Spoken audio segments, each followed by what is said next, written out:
How many people here have typed into a text editor the word placemark and loaded it into Earth? Okay, most people, but not everybody. Okay, that's kind of a prerequisite for this, but not necessarily. So I'm going to talk about the subjects that are on the screen right there, including, well, I'll just read them off. We are going to talk about the KML object model and the schema. We're going to talk about KML 2.2 beta, which we just pushed out the specification for yesterday or the day before. And we're going to talk about some of my favorite subjects in the language, which were introduced last year and are kind of advanced. And I'd like to see a lot more of those. So I'm here telling you about them and telling you some tips on how to, some do's and don'ts. So let's hop to it. So those of you that are advanced developers understand this slide. I've invented a new element. It is called the PowerPoint link. What I'm doing here is including the previous presentation. So that's my attempt at KML humor. OK. All right, so if, and why don't you do this now to yourselves. If you have a laptop and we've got our Wi-Fi, you can go to code.google.com/API/KML. And if you go to the reference, one of the two references, you'll find on that page today that we have both KML 2.1, which is the current valid supported version of KML. And we're doing a new thing by publishing a specification for some software that we have not completed yet or shipped, and that is what we are talking about in KML 2.2 beta. So if you look at either one of those specifications, and in fact, if you look closely, those of you that have worked with KML before see some things you haven't seen before. But the key about this thing is it is what appears at the top part of that document, and it's clickable. So if you want to find out what a place mark is, you click on that, and you find all the fields of a place mark, and so on. What I'm going to talk about here for a few minutes is that this is not just a pretty picture. It follows a structure. Now, if you work with KML, you've noticed that some of the elements start with big letters and some start with little letters. And with one small exception, does anybody know the small exception? I think somebody does. All the elements that are complex start with a big letter, so P for place mark is a big P. And all the ones that have little letters, like name, so P, anything that's big is called complex. Anything that starts with a small letter is simple. And the only real difference is that the complex elements have child elements, like in this case, placemark has the name, description, and point children. And point in turn is complex, which has the coordinates child. Name, description, and coordinates are simple. So one of the things that I'm trying to do in this discussion today is to talk a little bit more about the structure of the language. It's not just a bunch of elements. A lot of questions we get from people are, well, that they want to add an element, they want to do this, they're confused about why they stick their coordinates in their folder, why nothing happens. The reason is that you can think of XML languages in a couple of ways. One as a file format, and in fact, of course, you put KML in a file. But the more correct way, arguably, to think about KML, the more useful way for understanding it a little more deeply, is to understand it as a data description language. Okay, it all begins with the object. And if you look in the spec, you'll find this, which I just copy-pasted out. And the one key thing about an object is, first of all, it starts with a big letter. So anything that is an object is a complex element. And objects have an ID. We're going to talk about IDs for a few reasons as we go on. The most important sort of element lurking beneath the surface of KML is the feature. So when we internally talk about KML and its implementation on either Earth or maps, the word that we bandy about quite a lot is feature. And if you look at feature, you will see, if you're familiar with place marks, folders, network links, you'll see some familiar elements. And in fact, as I will show, these all elements, if you go back to that original chart, you'll see that all of these descend in an object-oriented inheritance kind of way from placemark, or I'm sorry, feature. So it's not just that placemark has a name, but that in network link, all these things have a name. All of them have items that you can operate on, such as interesting things to note here are the balloons, the description, the snippet that you see in the side panel, the viewpoint. I'll get to that. You see some red that I'll talk about in just a second. Time elements, styling, the region, and some other elements you see at the bottom are all at the unit of a feature. So it's kind of the locus of all things that go on in KML. For example, we get questions like, oh, I want to style this polygon, but I want to style this one differently. excuse me, styling is done at the feature level. Okay, if you want to get the schema, I'll just skip that. I'm going to tell you now what the schema actually looks like. This is one of the things that I spend my life doing, is dealing with this bizarre language called the W3C schema definition language. And what you're seeing here is some of that language for defining object. What we do in our reference is kind of a shorthand version of this. This is what feature looks like. This is a nice eye chart. And here's a very key point from understanding the structure of KML. This is the definition of placemark. This is excerpted directly from the schema. And notice that in our way of thinking about a placemark internally, we don't think about it as directly having any of the elements that you're used to associating with a placemark except geometry. So the way we talk about placemark internally and how a sophisticated developer does, and as we go through this, it's important to understand this, because I'm going to start using this shorthand, and that is simply that a placemark is a feature that has geometry. An overlay is the feature that has an image. And there's a further hierarchy where there are screen overlays, there are ground overlays, and if you went to the previous presentation, there's now something called a photo overlay, which I will hopefully show you. So what do you do with a schema? So the point of a schema is, here's your XML file. Is it right? What's one way you do that? Well, you put it into Earth, you put it into maps, and if it draws the right thing, well, it's probably right. As we were discussing earlier today, we're on a path to standardize KML, and in that world, they take this very seriously. And one thing that we are trying to encourage people to do, what we do ourselves for all of our samples, for all the outputs of KML, for all of our tools, is we publish KML according to this schema. There's some ordering issues, which if you write a C++ program, who cares if name comes before description? In XML, unfortunately, in this case, it does. Here are some, so for example, I use a commercial tool to do schema editing. The open source Xerxes C parser, we have our internal unit tests for our software. It's based around that. And there's a website now that you can use to validate your feed, a KML file sitting on the internet. You can paste that URL in there. It will tell you if you got it right. So there's a universe of KML files out there that Earth will take. There's a smaller universe which is schema correct. And it's within that universe that we are trying to formalize and standardize. And as time goes on, you see more and more implementations of KML, more tools that produce it and consume it, and we use the schema as one way to keep a handle on what that language looks like. Okay, so let's talk about some cool stuff. We published yesterday or the day before, depending on time zones, we're doing this 10-city tour. And one of my colleagues is down in Sydney, and he needed this stuff published so he could give his presentation and talk about the fact that we just published a website. So I'm losing track of what it was today or yesterday. Anyways, there are 5 basic new things that we're publishing there. And you can go look at the reference to see some ideas that we're thinking about, to put it that way. One is the photo overlay. We have a camera. We have attribution. We have something called a feature anchor, and we have the resource map. I'm going to just quickly show what the KML for those look like. Photo overlay descends from overlay, hence you see that it has an icon. It's a feature, so it has a name. And some of the new things you're seeing here is this view volume. And I'm going to show, I don't know, how many people were at the previous presentation? OK, so you saw a quick glimpse of what that looks like. You can basically hang a photo in the space. And depending on the view angle, your lens, that sort of thing, you need to set a viewing volume to adjust your field of view. If you want to crop it, you might have to set that to the corner.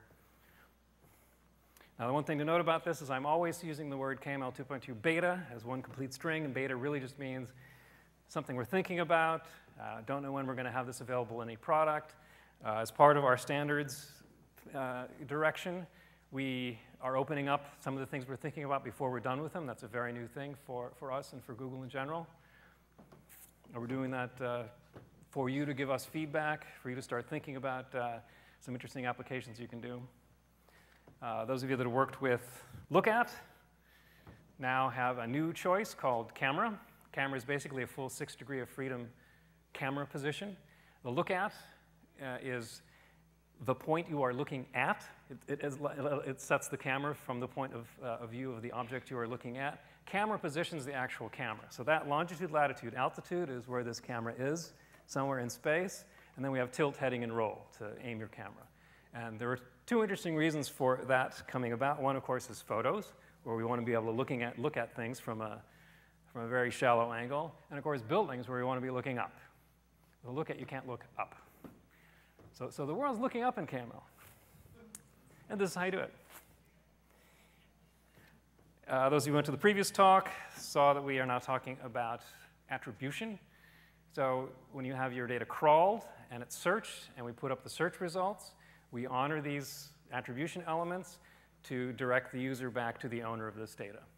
And those of you who are now very sophisticated KML object model experts, when you see that something is placed as a child of document, what you saw previously was that that's actually a child of feature. So you can put an attribution on any feature. And there's some that we're still working on. Am I still on? Yeah. And so those are going into use pretty much right away for the search results, for geo search. Okay, this one's kind of cool. If those of you familiar enough with KML know that inside of a balloon, you can link to things. I see some people laughing. This is a very simple little thing that a lot of people have asked for. And did everybody see the previous presentation when I flew between the buildings? This is how you do it. And this brings up another point that I should have mentioned along with search. There are two reasons why we did this. And it goes along also with search and attribution. And that is, we find this big file. It's got all of your favorite place marks of all the cool stuff you found in New York or whatever.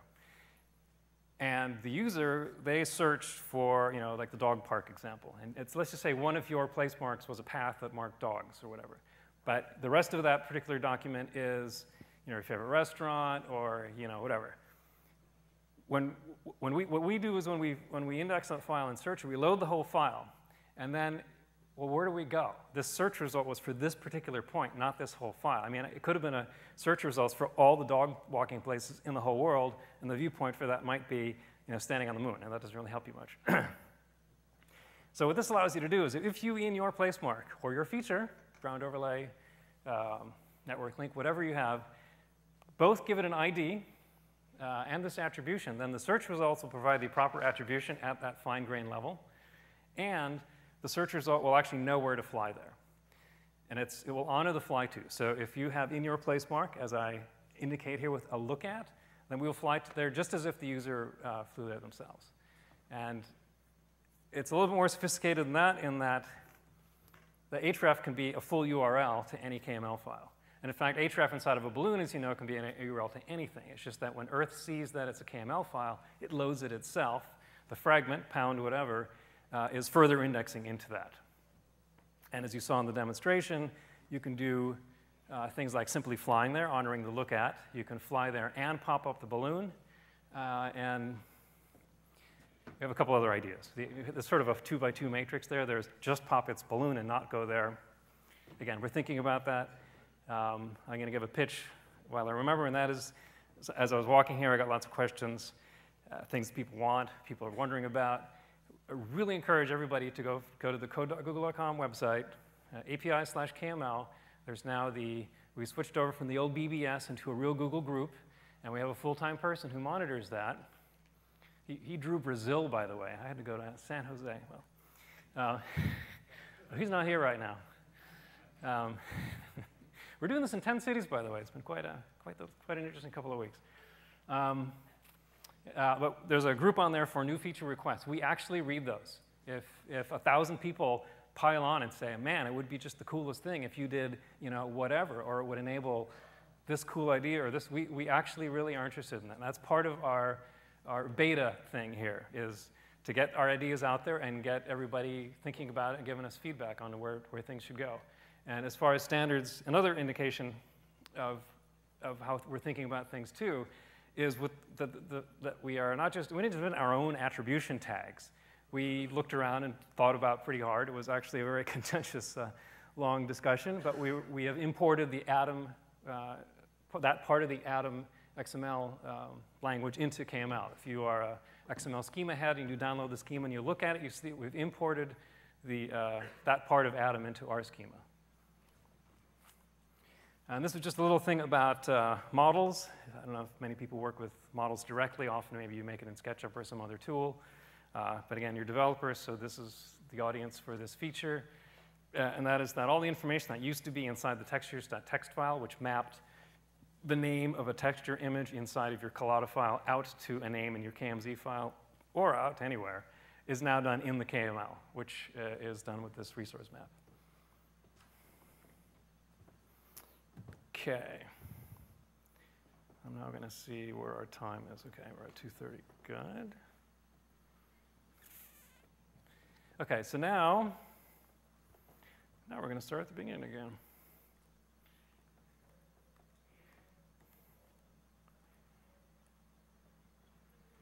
One thing while I'm here, I will mention that you don't have to go. The only URL you ever have to think about, remember, is okay. Our home for all of our documentation is always, we just moved it over to code.google.com / oops, it's still. Okay, there we go. And if it stays there, I'm not a PowerPoint user. Code.google.com API KML is all you need to know. If you notice, there's one little subtlety, and it doesn't say earth.google.com. We're thinking KML as more than just earth. On that page are links to these schemas, and you can, in your schema tools, XML tools, just point to these directly and get your code validated. That's what I do. Okay, we've talked about the object model. We've talked about new features. I want to go quickly through this because, of course, the cool things are to show things. Okay. There's a couple things that among the things that I haven't seen enough of that I want to have kind of a sales pitch for are, in this case, list style.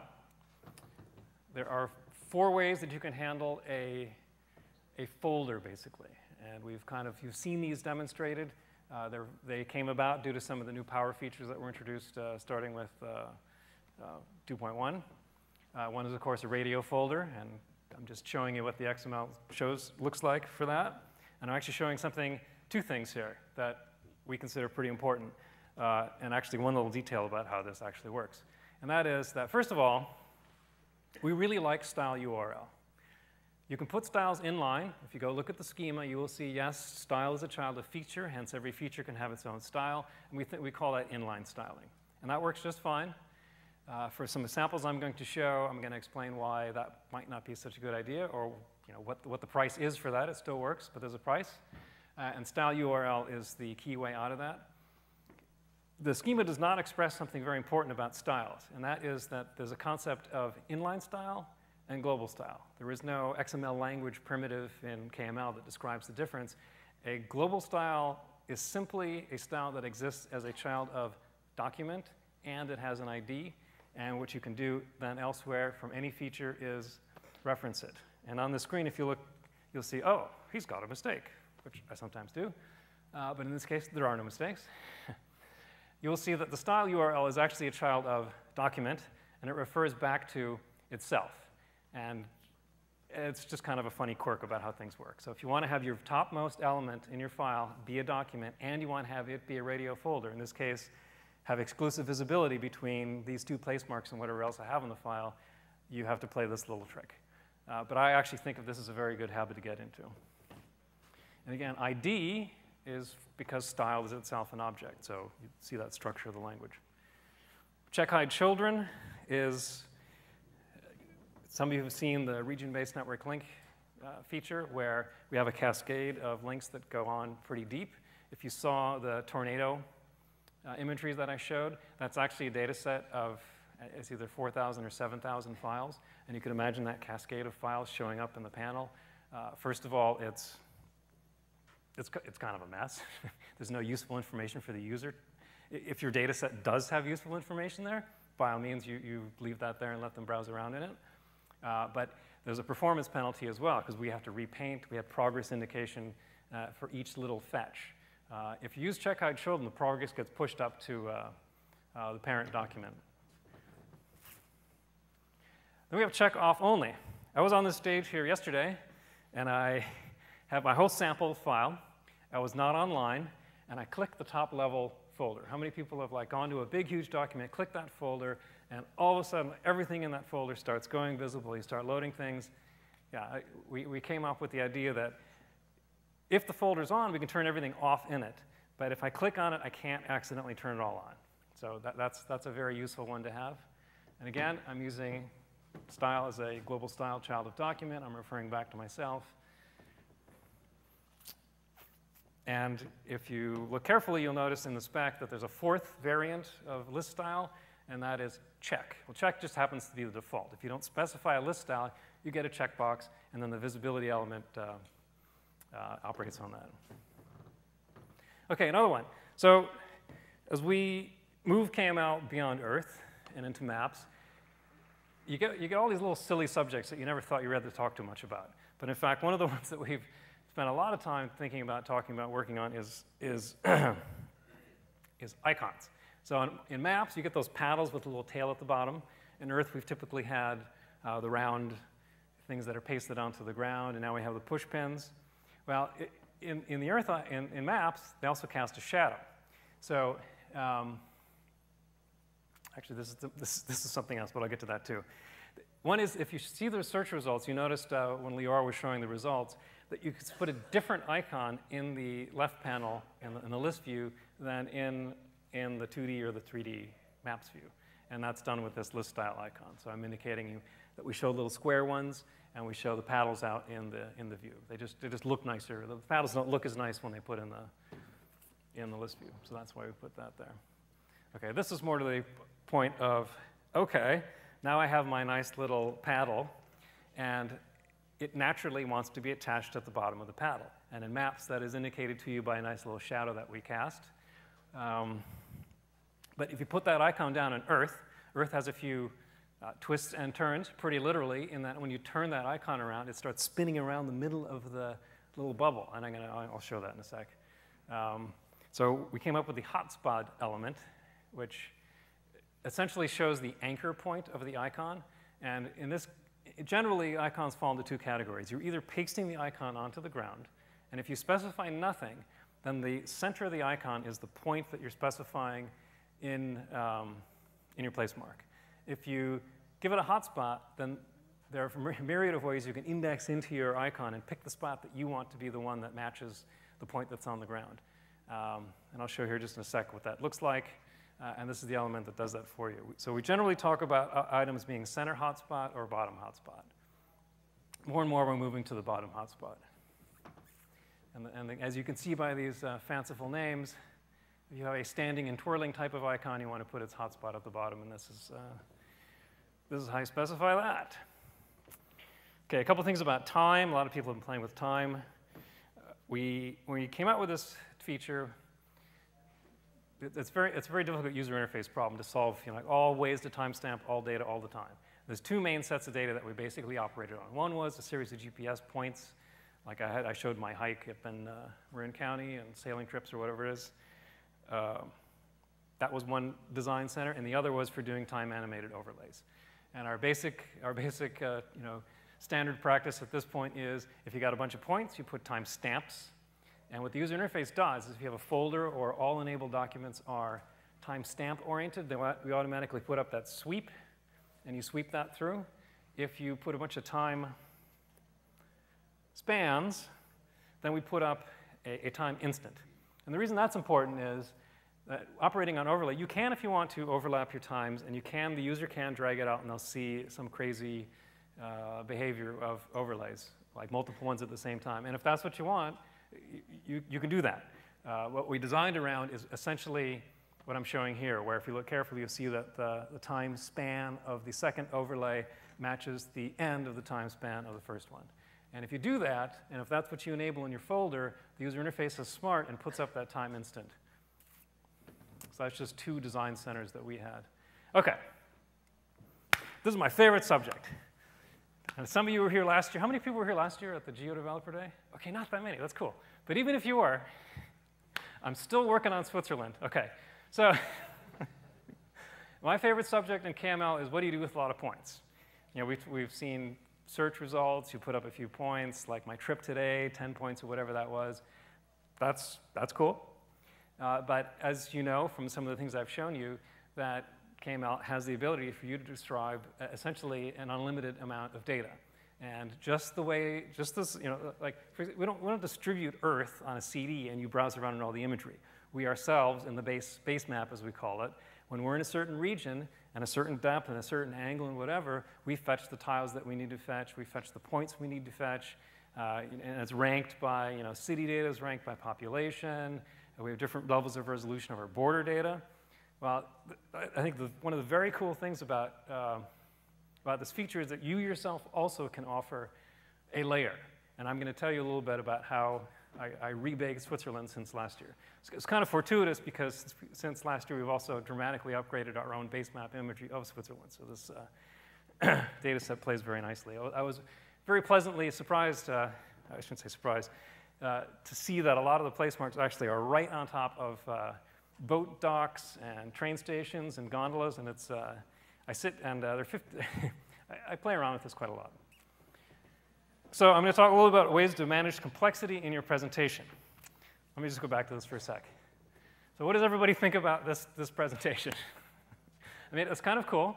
We have 15,000 place marks in the shape of Switzerland, and sometimes when I make the screen grab, I have the little frames per second monitor going, and I don't have it going right now, but when I had it, you'll see it was up to like 2 or something like that, which is fine. You can actually load 15,000 place marks, and what you're also, if you look carefully, there are 18,000 lines here as well. If you put that in a KML file, and you can, and that's how it showed up one day in my mailbox as a 10 megabyte file. And one day networks are going to be super fast, and you can email a 10 megabyte file, no problem. I think even Gmail handles that now. Web servers will be super fast. You just suck them down. But we're not there yet. So you got to chunk up your data. But before you chunk it up, this is my sort of second favorite feature of KML, and I'm going to show what this is used. So we talked about, and this gets to the discussion of the structure of the language. So how many of you worked with style maps? Okay, this is a very cool feature that I really recommend you look some more at.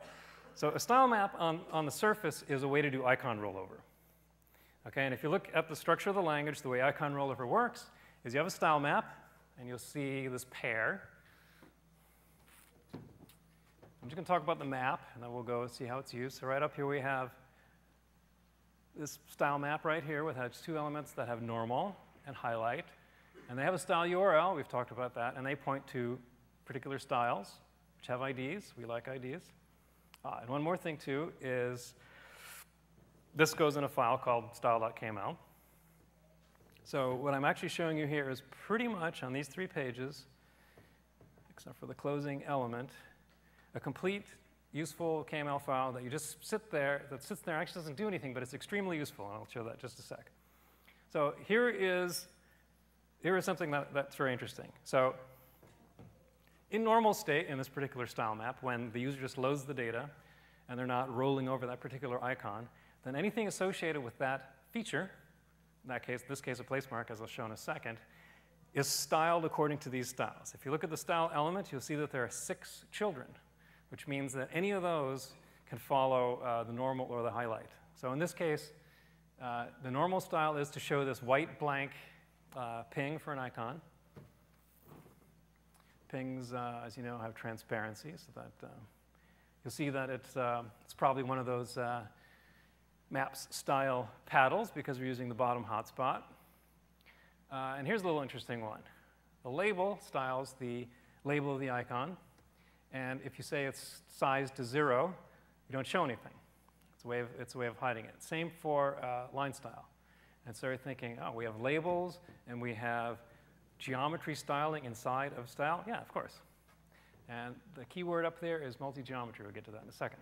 So on the highlight, if I flip back and forth, I tried to use some PowerPoint fun here, and you'll see the 2 things that change. I go from normal, I have a white blank ping. When it's highlighted, I get the red stars. And my label was hidden, and now I give it this color. Same with the lines, and if you look carefully at that hex, you'll decide that that's blue-green, and that this is basically red for the line. So in the actual KML, it refers to this.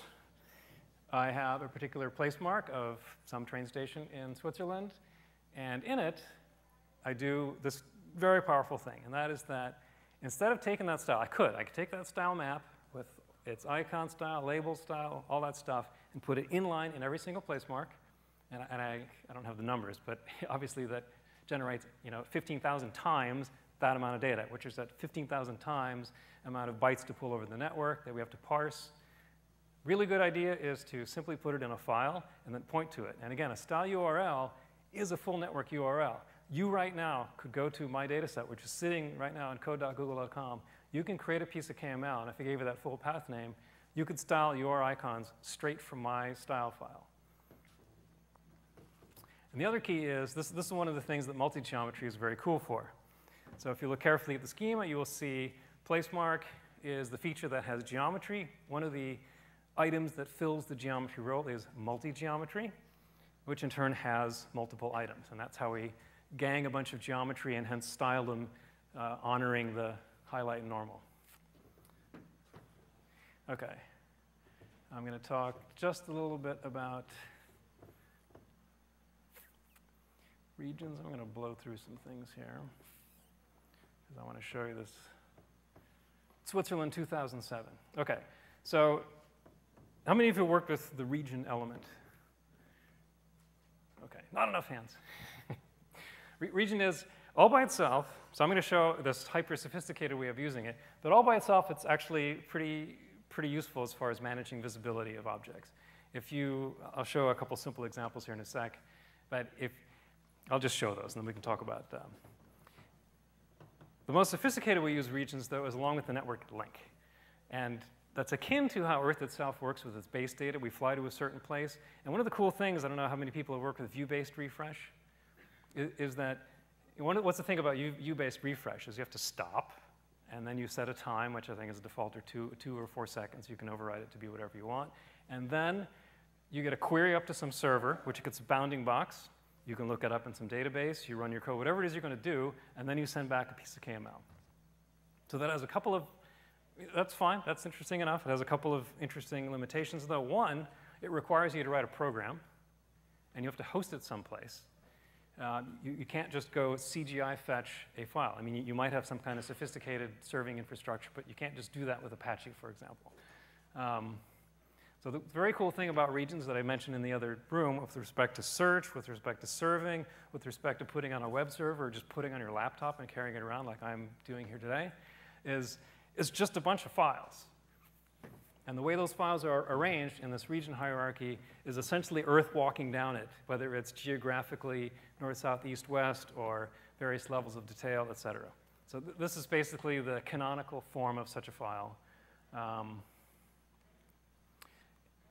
And I'll show here that this particular root file points to 4 files, 4 quadrants below it. And I'm just showing that the region gets successively smaller for the Southwest, for example. OK, I want to show this demo now. OK, since last year, so actually there's one more URL that I'll share, and that is that we used some tools internally to test out this regions feature. So I kind of lied. You do have to write some code, or you can get some code. Some of you others have written tools which generate these layers using this technique. And we've decided to open source the tools that we use to verify this feature. And they are in the paths that you see here at code.google.com/p regionator. I don't usually get to name products, so maybe there's a good reason. OK, so let's go visit Switzerland. Just because I think it illustrates quite a number of things, which I'll show very quickly. If I can find Switzerland. OK, the first thing, of course, is I'm showing a radio folder. I'm here on the left panel. And I'm going to show,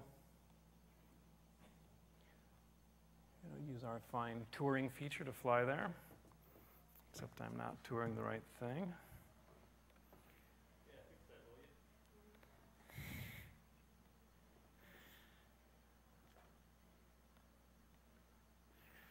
OK, we're going to fly over to Switzerland. Okay, so this is the Swiss transit system regionated as of 2006. And things to point out are, as we're touring, stuff pops in. As we get closer, more detail.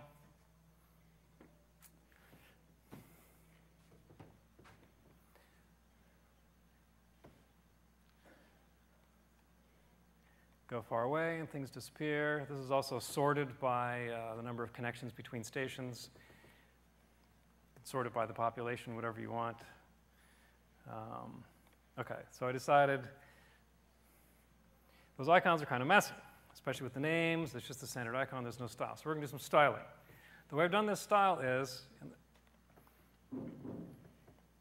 as you saw from my example, I talked about the white paddle, and I talked about the red stars, and I talked about rollover behavior. And in this example here, I'm simply rolling over a point, a place mark, which is just a point, and has a name, and it's not visible until somebody rolls over it, okay? So that's just that simple part of the visibility that we talked about. Otherwise, it's the same data set. Another thing to point out here is you see these paddles are kind of standing up and twirling. And as you pick a point someplace, you can see, like this one here. We'll watch. My French isn't what it used to be, but you'll see those. Actually, with respect to each other, you'll see that they're twirling around. One thing you can experiment with yourself, and this entire data set is online for you to do exactly this yourself, is the effect that you get if you don't do this. It looks kind of weird. So it's kind of hard to show something where you don't notice that it's looking wrong. Okay. And now let's do the full-blown style map. And we'll fly to some station, for example. And we'll see, if you look, as I roll over these stations, I get these little lines. And this is why I spent all day in this data set, is you can fly to some mountaintop, for example. And you roll over this and go, oh, what is this? And my guess is it's some sort of ski lift. And in some places, you go fly straight to this bubble, and there you are sitting on some gondola. So this data set has 15,000 points and has 18,000 line strings. The lines are only being revealed as I roll over them, which that's just the way I chose to present this data.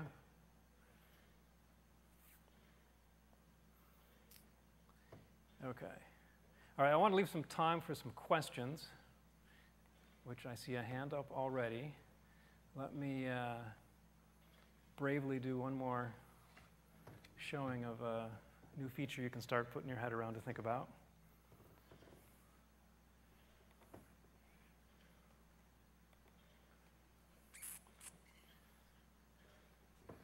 That's the Golden Gate Bridge, an image hanging there that we now can browse around in. And you can look at the reference to see some of the information about what we're working on there. Okay, that basically concludes my discussion today. And now I can take a few questions. Actually, let me say, too, that we have 3 levels of failover. Google's very distributed and robust and all this kind of thing. We have 3 levels of failover for questions. One is I can take questions now. The other is we're having a little fireside chat panel thing a little after. And a couple key members of the team, I think, will be there, so you can pummel us with hard questions. And then we're all going to be back at Google later this evening, and you can continue to give us all your great ideas then. But I'll take a few now and watch the media people who will give me the hook at the right time. It seems like I have 5 minutes. I saw your hand first, so I'm going to take your question. So what you're showing us there is it an optimization of the user experience, that they're not inundated with all of this visual data, or is it also a performance? Both. Yeah, the question was, is this the Swiss transit, for example? Yeah, the question is, am I doing a convenient decluttering for the user or performance? And we're doing both, basically. I mean, it's all up to you. It's a very fine-grained control. But. And how does Maps handle those attributes? Excellent question. That's one of those that qualifies for that failover.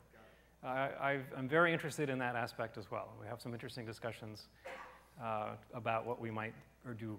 You know, what do you want to see done? I know what I want to see done. I'm just one voice. Your voices are way more important than mine. Another question? He wanted to know how we use the same complexity control on maps, and my answer is we don't do that yet, but we're all talking about how we might do that. Yeah, go ahead to the microphone. Should I get to the mic? Oh, look at that. Yeah, the pop-ups.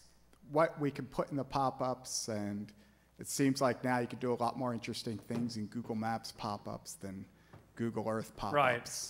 So when can we Google Earth users reassert our supremacy? Okay, in preparation for these talks, Google's a huge company now, world's most valuable brand. They want to protect that.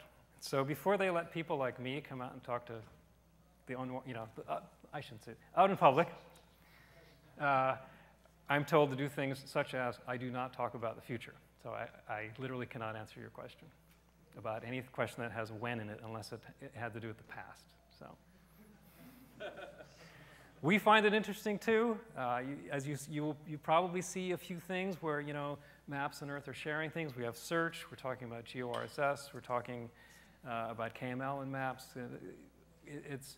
We're letting each property be what it needs to be, but certainly aware of. We don't want to.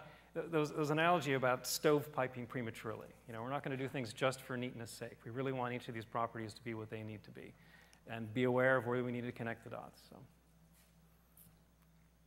question in the back. I was awfully hopeful when you threw up the thing styles plus multi-geometry, hoping for styles per the elements within the multi-geometry. No. One of the things that I showed at the beginning was that styling is at the level of a feature. Placemark is a feature. You can group things as multiple geometries inside that placemark. If you need to style two polygons separately, they go in their own polygon. And if that's onerous, maybe you don't like the way that looks in your list view, you can stick those in a folder, make it a check hide children folder. That folder can have a look at. That folder can have its own visibility. That folder can have its own region. So I think there's a way to accomplish what you'd be looking for. I think I can take one more. Yes? Will the elements in 2.2 include photo overlay? Is that going to require a new download appliance? Yes. Okay, I have 1 minute to go. The presentation people are not giving me the hook quite yet. Yes, in the back?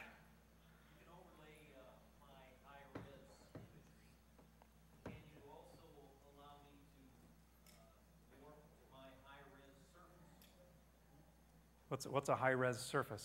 Your conventional surface of the Earth. The terrain, I see. Yeah, this is an oft-requested feature, and the short answer is no. The long answer is that people have done that using Collada models. We actually, if you look in the best of 3D warehouse layer and you fly, I think, to Pittsburgh, you'll see a couple of buildings where they've changed the terrain for the building and draped imagery over it using texture mapping. One more? In the previous presentation, you were showing some animation. Yeah. Using a timestamp and time region. Yes. Are there any other mechanisms to do animation? Okay, the question was mechanism for animation. There are actually several. So one is, of course, time. Another simple one that is a very simple and easy one is just how you tour a folder. Another one is that network links can be refreshed at an interval. And there's another big feature that I haven't talked that much about. There's an awful lot of features in the language now, and that is update, which allows to make an incremental change to data that's already fetched. So for example, if you load a big model, you place it in Earth, and you want to move it. You could fetch it again, parse the whole thing, and then draw it. That's time consuming. It takes a lot of time to parse it. The drawing code is actually pretty fast. And so we decided to have a way such that you could take the model's location, so you just want to shift it over a bit. You can have a network link that maybe is based on time that fetches just the change to one of the elements, to change its size, to change its rotation, to change its a full 60-degree of freedom and scaling primitive. And a time-based link is another way to animate. Okay. On that same line, are you going to update that to Excuse me? Are you going to update the update refresh interval for time more than one per second? Noted as a desire. And also, I really want to encourage you to visit our developer site and just put that in there, because we really do read that, and if a lot of people pile on something and say this is what we want, that really does drive what features are created. So, and give a cool idea of what this would enable, and we'll know what we try to make happen. Is this dev date KML on that site, the one you're showing here? A lot of the KML I'm showing here is out of the samples, and whatever isn't here, I will try to get online. The slides are going to be all put online. All the way in the back. Yes, a question about KML 3.0 and the OGC. Yeah. Right now you're defining KML. How will the community be able to define future generations? Right, I'm gonna defer to my multiple level of failover question. He's asking a question about the direction of KML with the OGC and KML3, and again, I really can't talk about anything in the future. Ideally, everybody participates in some way. I don't know the answer to that question. It's the short answer. What year did Keyhole write KML? I don't know when the first placemark was created. 2003 or 4. We were talking about that the other day. Okay, I'll take one more from this side. I've probably been. I see you have these hot lights on me. I'm not used to. Yes. Is there a way to kick off, as you were going through the tour, I thought a neat feature would be some sort of audio file that automatically plays. Yeah. No. An oft requested feature. Again, blog about it, talk about it. We'd like to see all these things too. Okay, I think that they're nodding at me to wrap up. So thanks for coming.